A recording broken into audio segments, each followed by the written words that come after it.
அப்படின்னா first thing சனியினுடைய ஆதிக்கம். நாம் இன்னும் 7 நாள் சனியிலேருந்து விடுபடலை. அவர் இப்படி அப்படியுமா இருக்கார் சனி.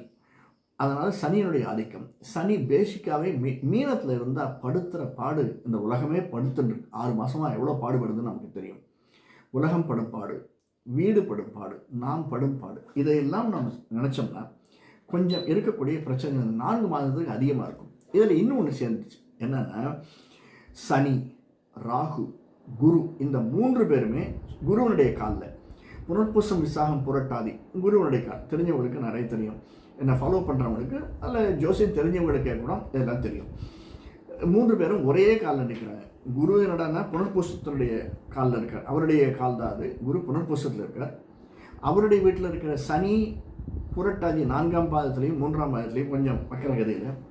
அடுத்து பக்கத்தில் இருக்கக்கூடிய ராகு, நம்ம வீட்டில் உட்காந்துருக்காருல ராகு, அவரும் புரட்டாதி நட்சத்திரம். இப்படி இருந்தால் என்னத்துக்காரு? இது புரட்டாதியிலேருந்து உத்திரட்டாதிக்கு போயிட்டாருன்னா சனி ஒரு தை மாதத்துக்கு மேலே ரிலீஃப் கிடைக்கும். தை பிறந்தால் வழி பிறக்கும். அடுத்த 6 மாதம் நமக்கு எப்படி இருக்கும்? என்னென்ன பிரச்சனைகள் வரும்?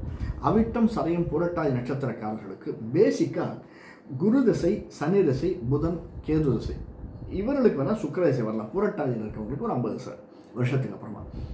மெயினாக குரு, சனி, புதன், கேது நமக்கு என்னென்ன பிரச்சனைகள் வரும், அதை எப்படி எதிர்கொள்ளலாம், எப்படி சமாளிக்கலாம்? சின்ன விஷயம் சார். ரொம்ப மழை பெய்யுது அப்படின்னா சின்ன குடை எடுத்துன்னு போனால் மழை நின்றுடாது. ஆனால் நாம் சமாளிச்சுக்கலாம், கொஞ்சம் சமாளிச்சுக்கலாம், அவ்வளோதான். அதுதான் பரிகாரம். நம்மளால் மழையை நிறுத்த முடியாது. நமக்கு எதிர் வரக்கூடிய நம்முடைய கர்மா அதை நம்ம தடுத்து நிறுத்த முடியாது.